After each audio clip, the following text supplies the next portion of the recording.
Okay, we're back with another podcast video. We're trying something different this time because I'm working on a lot of dedicated, like scripted videos and slides and fun stuff. But I want to do a weekly Q&A where I answer your questions, the questions that we get from clients. And I have Spencer here, who's our marketing director at Grow Letter, my company, who's going to kind of ask a bunch of questions we've collected throughout the week, and I'll do my best to answer them.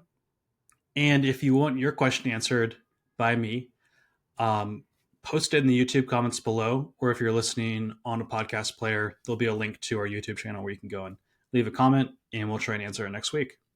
Okay, that sound good, Spencer? Let's do it, man. Yeah. All right. Let me know where we should start.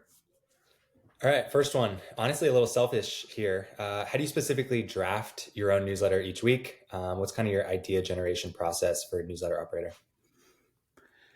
Yeah, this is a good question. I get it a lot because I think everybody struggles to come up with like content ideas in a consistent workflow so they can actually publish stuff regularly, whether that's a weekly newsletter or social media content.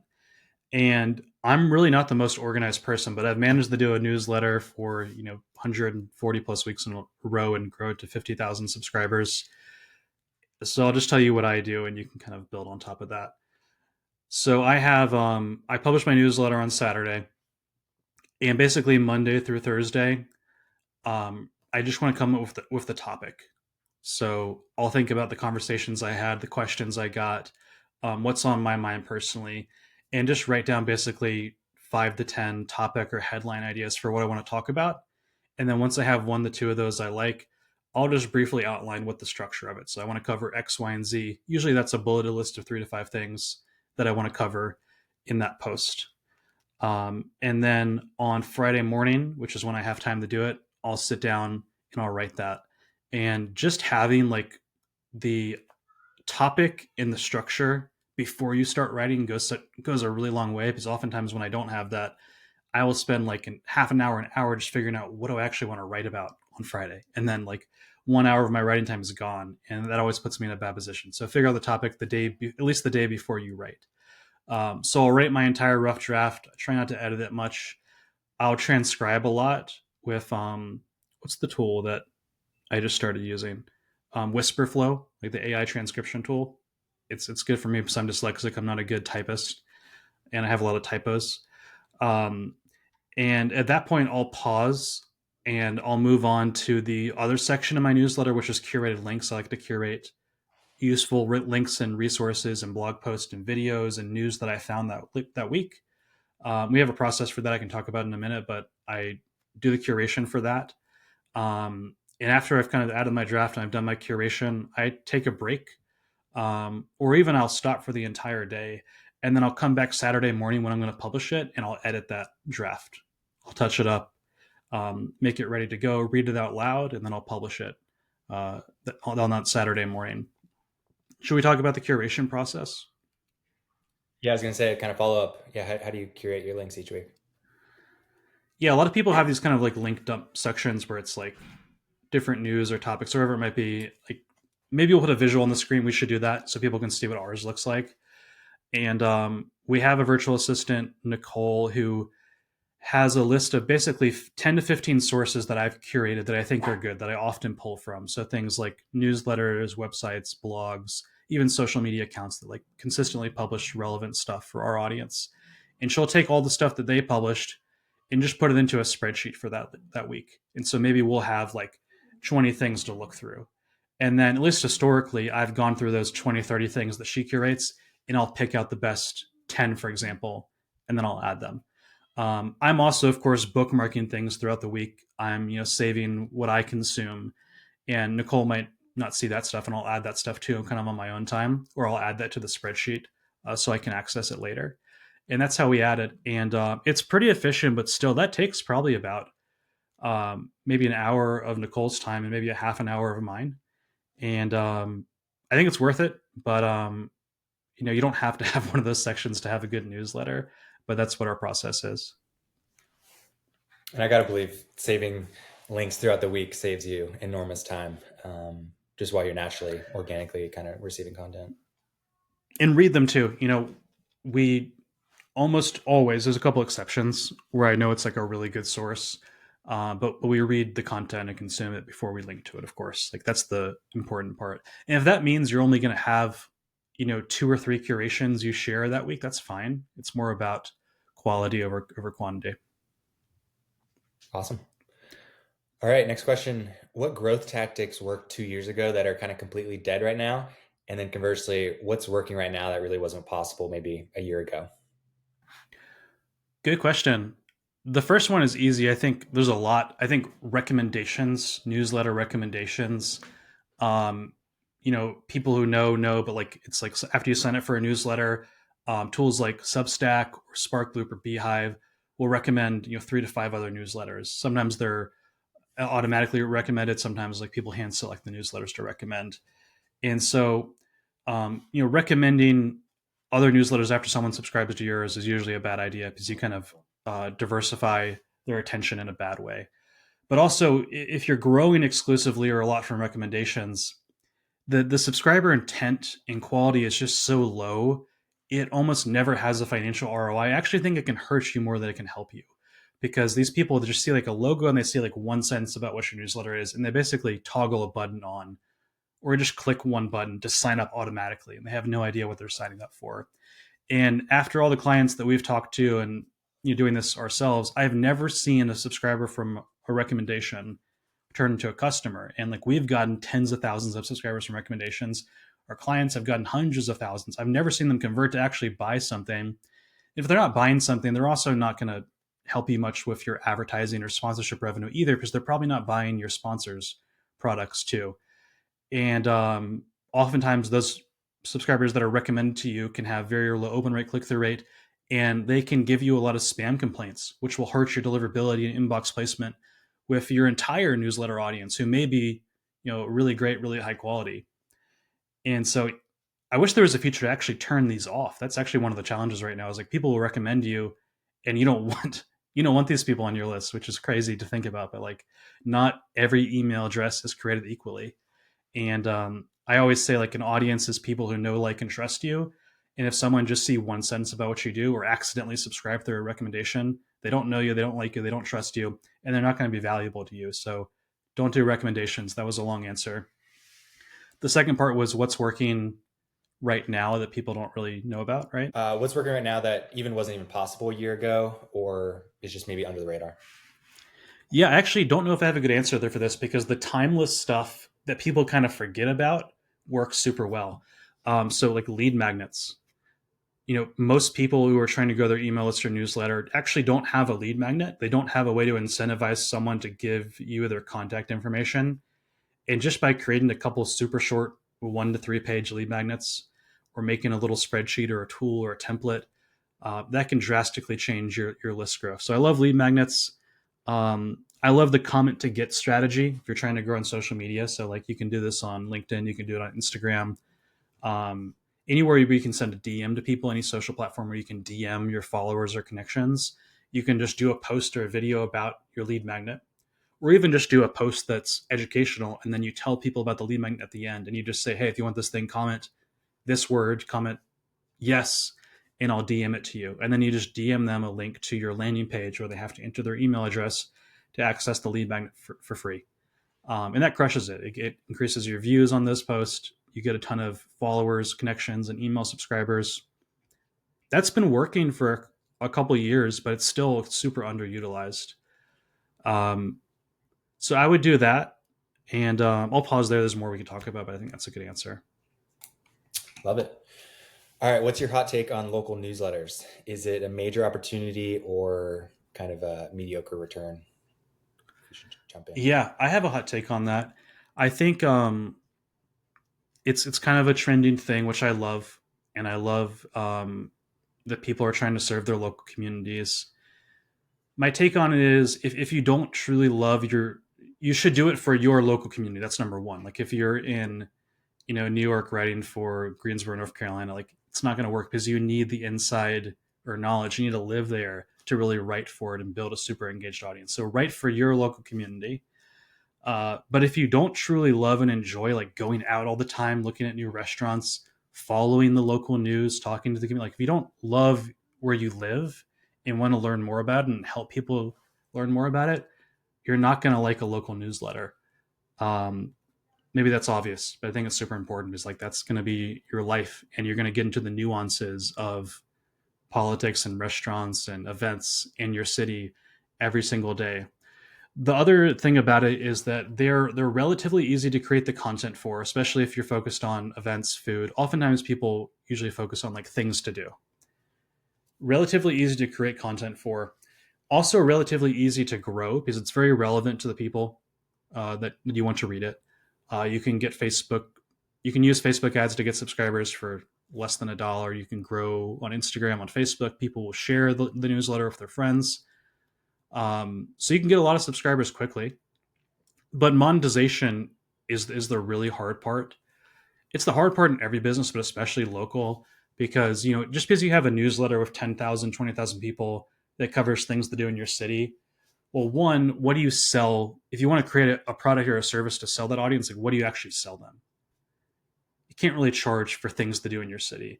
And then two, how do you get advertisers? That's really tough because you have to do a lot of door knocking and like in-person meetings to get local advertisers. There's probably other local media companies that your ideal advertisers are spending money with. Also, it's really easy to grow a local business with Facebook ads. You can just put a pin down and do geo-targeted ads, and like any landscape company, real estate agent can do that. And so you're really competing with Facebook and Instagram ads and with other local publishers on the advertising side. And then it's just hard to sell your audience something directly. There are ways to overcome that, and people have done 6 figures in profit in like a small cities and 7 figures in larger cities. Axios Local does it, Naptown Scoop does it, 6 a.m. City does it successfully, and there's a lot more room for success. But just know that going into it is like you're going to have to spend way more time on monetization and sponsorship sales than you do on the content and the growth. Like you got to start looking at like how do you systematize and outsource the content and growth pretty early so you can hammer down on monetization and actually generate revenue. If not, it's just going to be a hobby forever. And maybe that's okay if you're just looking for a hobby that works, but that's what it looks like. All right, next question. What advice would you give someone who wants to build a media company but feels like everything has already been done? I think, if that's your main concern, maybe you don't have a deep enough passion or expertise about a topic to start a media company, because a media company, a newsletter, it's just a content business, right? You're just publishing content, uh, maybe starting every week, but at some point it's going to be every single day, whether it's you doing that or a team or systems and AI and all that stuff. So if you don't truly have passion or a deep expertise on a topic, just work to build that. Like I wanted to start a newsletter many, many years ago. And I eventually quit because I felt like I needed to actually, I was like super young in my early 20s, like, and I'm like, why am I writing advice when I haven't even lived, much of life yet? And so I'm just gonna passionately work on my job, on my life, and everything, and then eventually I'll come out of that with something to write about, and I eventually did. Um, don't take that the wrong way, because a lot of people have expertise and passions, but they're just afraid to put their ideas in front of the world. If that's you, work to get over that fear and publish something. Um, but if you really have no clue what to write about, maybe this isn't for you. Maybe you're just kind of looking for a short term financial opportunity, and that's okay. Um, Maybe you'll come back to this over time after you find that. But you got you, most people who are super successful don't have that question, and so maybe take a step back and think about why you're asking that question and what you can do in your daily life to like get to a point where you're ready to share ideas with the world and build an audience. All right, next question. What metrics actually matter for sponsors or just kind of overall list quality, besides just, of course, the list size? Yes, the list size probably matters a lot less than people think, especially when you start working with the very sophisticated newsletter advertisers who have done this a lot before. And then, frankly, the ones that are more sophisticated have more money to spend and want to work with people long term. So that's who you want to work with in the long run. Because you might get a couple of people to give you money who just think, oh, you have this many subscribers, that's impressive, and like the topic and audience is somewhat similar to what I do, so I'll just buy from you. But what the sophisticated ones care about is clicks and conversion. So how many unique clicks can you drive to their offer, their landing page, etc., and then how many conversions does that traffic create whether that's leads, purchases, or some type of tangible business metric. Most, I would say 90% of newsletter advertising is all about performance. And so, can you like really click through it is what you control, and that matters more than anything. Um, and so, obviously, like your ad creative has to be good, having the right copy, picking the right advertisers that are a great fit for your audience is important. But outside of that, outside of making a good ad creative and then working with relevant advertisers, so people actually want to click your ads. Like if you have an audience who is like investors and you're selling them AG1, you're not going to be super successful. You want there to be like a um, clear line between the type of content you write, who you write for, and who's advertising. It's hard to we call these like endemic and non-endemic. I believe that's the right word. It's hard to make non-endemic advertisers work in newsletters. So if you have a fitness audience, AG1's great. Investor audience, it's not great. Even though that can work in other mediums, it doesn't work as well in newsletters.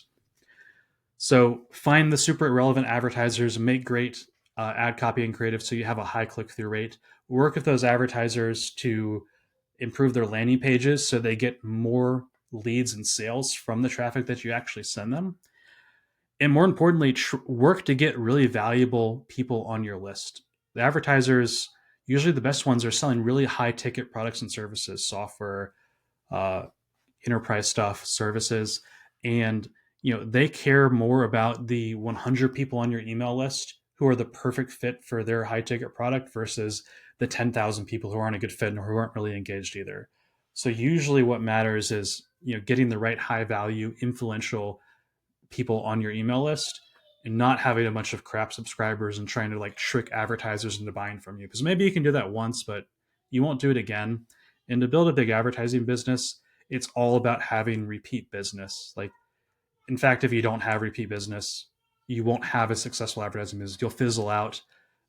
People will talk about you. You'll go nowhere, and you'll slam your head against the wall over and over again. So you want to have that group of 6 to 12 advertisers who keep buying again and again, every quarter, every year. That's great. All right, next question. When should you start running paid ads for your newsletter?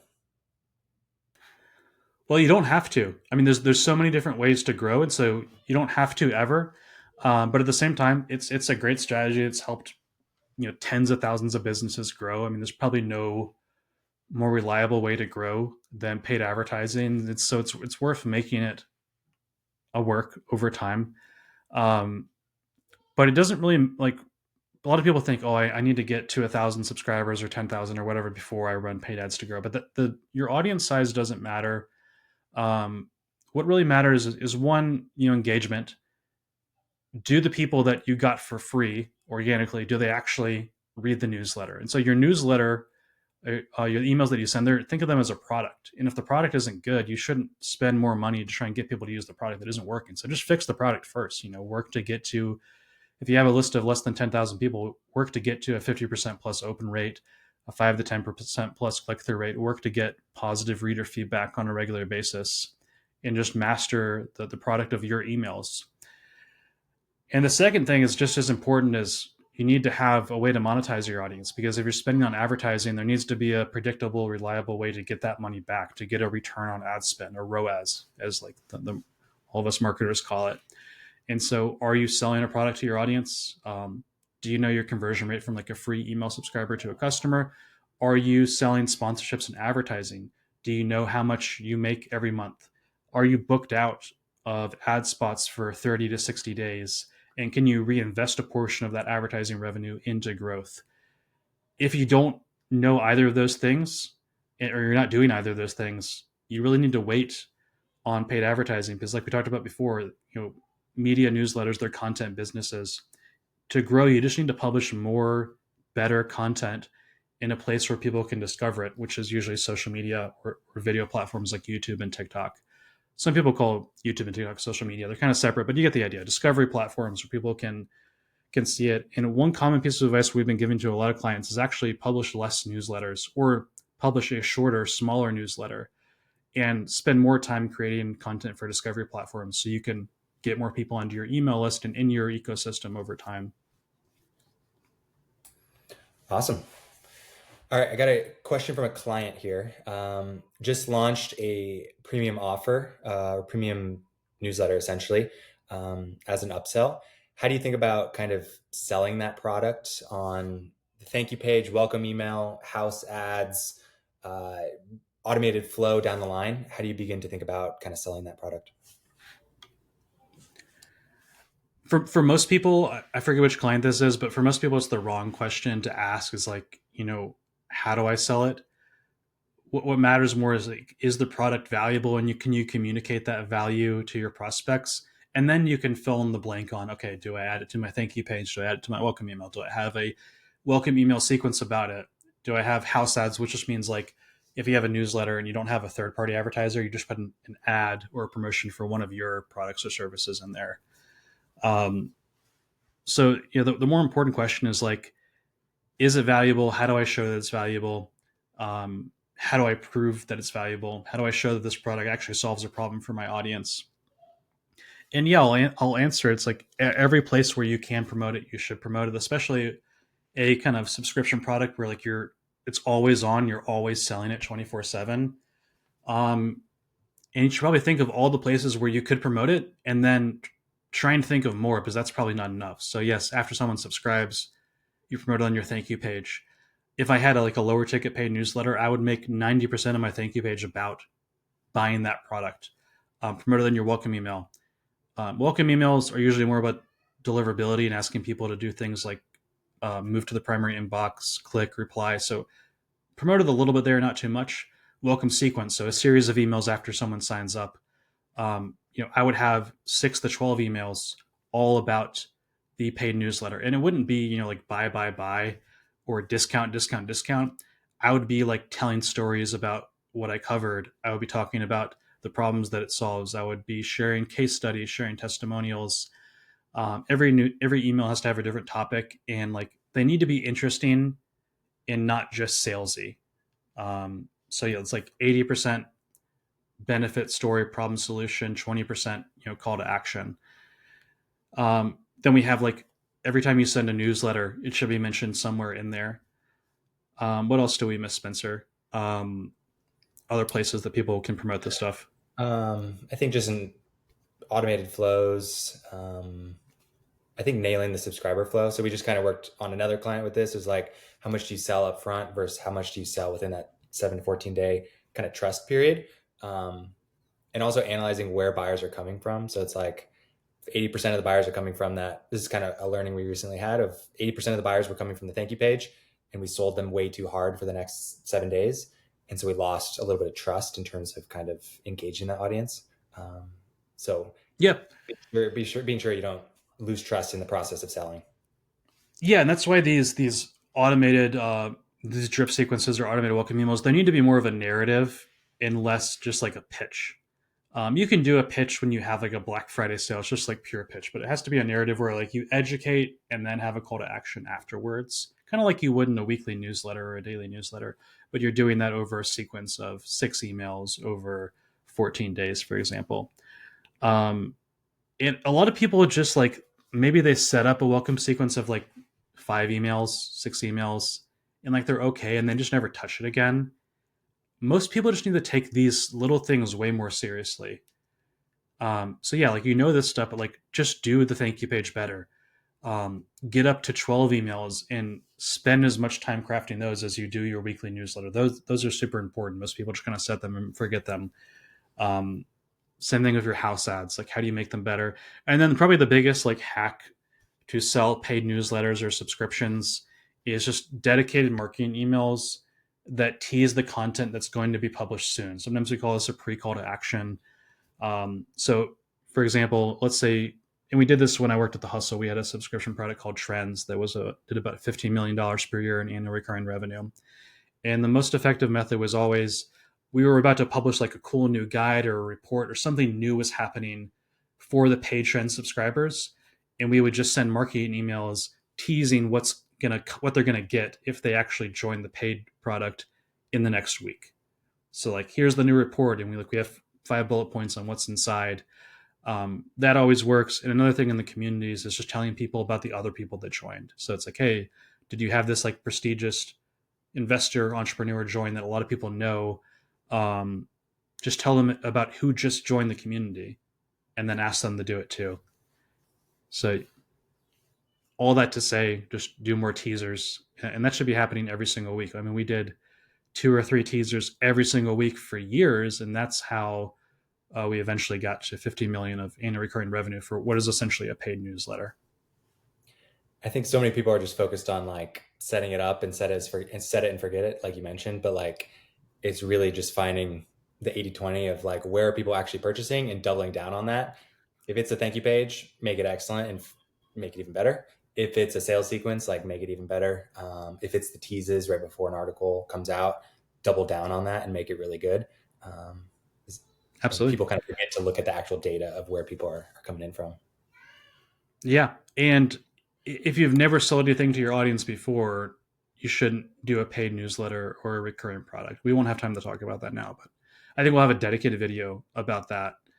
And recurring subscriptions are for advanced entrepreneurs who have already sold one-off products successfully before. So just I won't explain entirely why right now because we have other questions, but just know that, and we'll talk more about that in a future video or podcast.